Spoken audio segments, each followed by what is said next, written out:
लोग कहते हैं कि हम लोगों की जो मन की अवस्था है उसको हम सुधारने के लिए जो है अभिधम्मा जो है वो आपको हेल्प करता है। पहले स्टडीज़ आपको करनी होंगी। जैसे कि विपश्यना की बात आती है तो निश्चित रूप से बहुत लोग अच्छे लाभ लेकर आते हैं, बहुत सारे लोगों के अनुभव बुरे भी रहते हैं वहाँ पर। कारण ये होता है कि विपश्यना की जो प्रोसेस है वो तो बहुत अच्छी है, लेकिन आप किस तरीके से ले रहे हैं वो मैटर करता है ना। कि अगर कोई व्यक्ति जाकर के, मैं कहती हूँ आप विपश्यना जाइए, जाकर के आप देखिए कि कई व्यक्ति ऐसा होता है, 3 तरह के लोग हैं।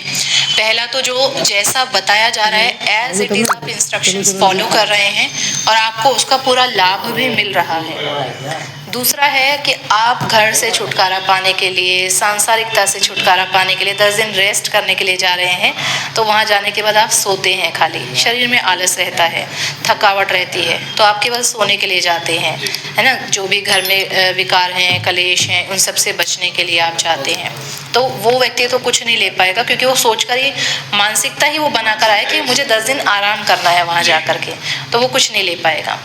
तीसरा व्यक्ति ये होता है कि वो प्रयास तो कर रहा है कि जैसे इंस्ट्रक्शन दी जा रही है वैसा ही मैं फॉलो करूं, लेकिन वो कर नहीं पा रहा।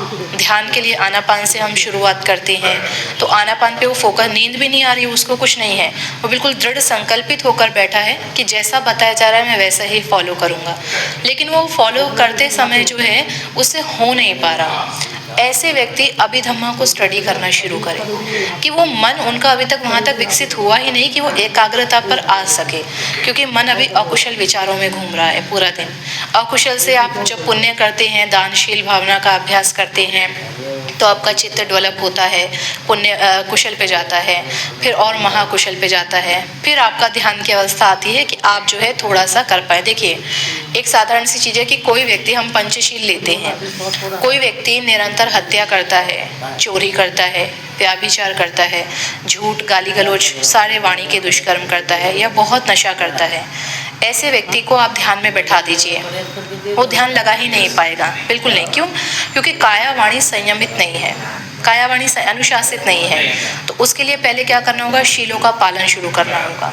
शीलों का पालन का मतलब है कि आपका चित्त अकुशल से अब कुशल की तरफ जाने लगा, है ना।